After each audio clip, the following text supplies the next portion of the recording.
Essa teoria é daquelas que todo mundo já ouviu falar, porque de certa forma essa lenda nunca morre. A história é a seguinte: durante a década de 70, um brasileiro chamado Sidney Godolphin desenvolveu um carro movido a água. Pouco tempo depois, ele acabou falecendo por motivos desconhecidos. A teoria fala que a invenção irritou a indústria petrolífera, que acabou dando um sumiço nele, enterrando o segredo da engenhoca junto. Com toda certeza você já ouviu falar nessa teoria, mas para falar dela, precisamos adentrar em um assunto um pouco denso e voltar para o início de tudo. Galera, só passando um recado aqui no meio do vídeo, é só pedir para vocês se inscreverem. Eu quero chegar a 100 inscritos até o final do ano, e nem é 1000, cara, é só 100. Então se vocês puderem me ajudar, vou ficar muito agradecido. Carros movidos a água não é novidade e nem segredo há muito tempo. Esses motores, na verdade, são movidos a hidrogênio. E como sabemos, a água é nada mais que oxigênio e hidrogênio. Então a única coisa que um carro movido a água precisa fazer é separar as duas moléculas por um processo que existe há muito tempo, chamado de hidrólise. Esse fenômeno foi descoberto por William Nicholson e Anthony Carlisle em 1800. Mas até aí era apenas um fenômeno que tínhamos pouco conhecimento sobre. Até que em 1834, o químico e físico Michael Faraday apelidou, teorizou, formulou e caracterizou esse fenômeno, criando assim as leis de Faraday. E além disso, para piorar essa teoria, o primeiro motor baseado em hidrogênio foi patenteado em 1807. E é aí que esse mito começa a se desfazer.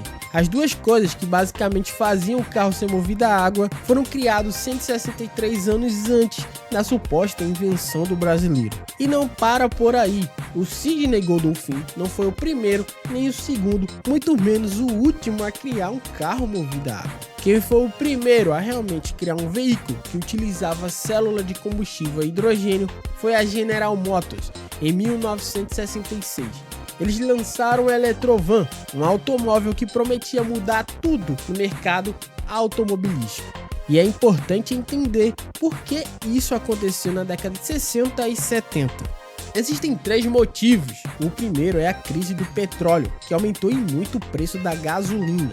Todo mundo queria uma solução para esse problema. O segundo é a ida ao homem à lua, que tinha acontecido pouco tempo antes. As empresas estavam sedentas por tecnologias inspiradas ao Apollo 11, principalmente pelo marketing falar que o motor do seu carro era o mesmo da nave que levou o homem à lua. Era incrível. O terceiro motivo era basicamente financeiro. A General Motors estava incomodada com o crescimento do lucro astronômico da Ford e precisava urgentemente de um bom produto para frear sua concorrente. A questão é que o projeto não valia a pena, era caro, dava problema e não era nada seguro. Então, pouco tempo depois, o projeto foi descontinuado. Mas é aí que começa o mito. Depois que a General Motors desenvolveu esse novo motor à base de hidrogênio, vários inventores se interessaram. Um deles foi o francês Pierre-Marie Chambrin, que usando um desses motores teve a ideia de unir com a hidrólise, fazendo o carro separar o hidrogênio da água para alimentar o motor.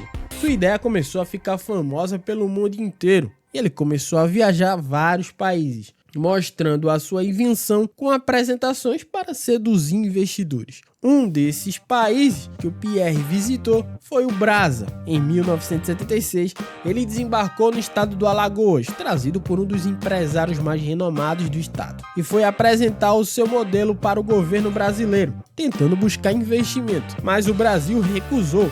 Apesar da recusa da invenção, o Pierre inspirou algumas pessoas enquanto viajava pelo Brasil.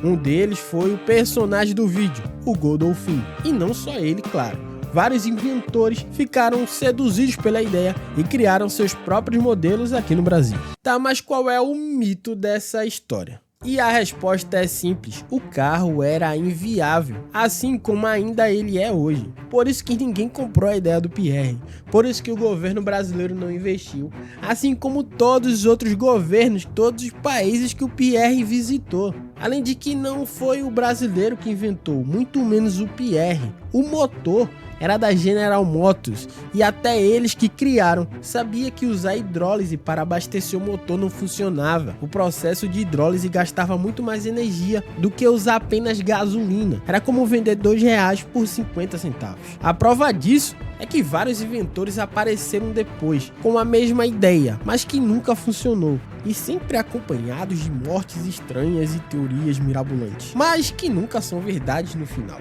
Por exemplo, o Pierre, que contavam que foi morto pela ditadura, na verdade morreu de infarto com a idade muito avançada. O Stanley Meyer, um americano que na década de 90 também criou um carro movido a água, teria morrido envenenado, mas na verdade ele morreu de aneurisma cerebral aos 60 anos de idade. Sandro Alves, um brasileiro que em 2015 surgiu para todo o país, criando uma moto movida a água, teria morrido envenenado, mas na verdade ele tá vivo até hoje. Todos os outros inventores, como o Godolphin também. A questão é que todos os veículos movidos a água usam o mesmo modelo do Pierre, usam hidrólise e motor a hidrogênio, e que é simplesmente inviável e gasta muito mais energia do que gera.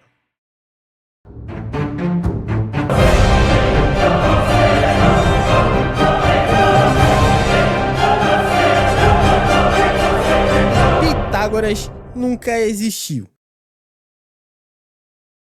Nascido em 582 anos antes de Cristo, em Samos, uma das centenas de ilhas localizadas no Mar Egeu, na Grécia, o filósofo, astrônomo, teórico musical e matemático Pitágoras foi um dos homens mais conhecidos da Idade Antiga, tanto que seu nome reverbera até hoje. Mas apesar de ser muito conhecido, a teoria de que ele não existiu anda circulando e muito, e tem ficado cada vez mais forte. Mas para falar sobre o mito, precisamos separar duas coisas. O que existe sobre o Pitágoras, na verdade, é uma confusão entre dois assuntos. O primeiro é sobre a sua existência, e o segundo é se ele foi o criador da famosa teoria matemática que leva o seu nome, o Teorema de Pitágoras. Como a maioria dos filósofos na sua época, Pitágoras também viajou para o Egito, que nessa época era o berço do conhecimento de todo o Mediterrâneo. Ele também passou por Tebas e Babilônia. Uma das pessoas que incentivou Pitágoras a viajar para o Egito foi o Tales de Mileto,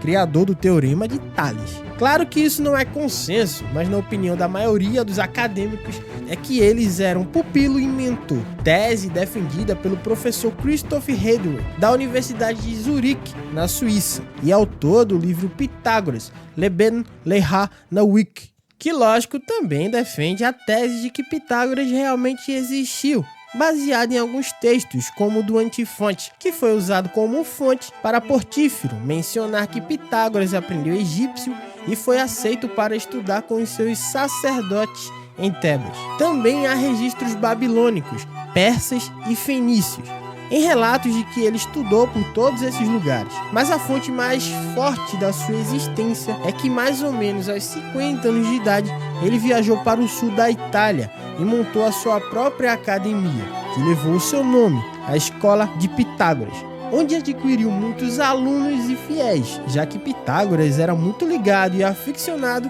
por assuntos sobrenaturais, ganhando fama também de mago e feiticeiro. Em resumo, a resposta para as pessoas históricas é sempre a mesma: provavelmente. No caso do Pitágoras, a academia tem poucas dúvidas da sua existência. Mas então, o mito de que ele não existe, de onde é que vem?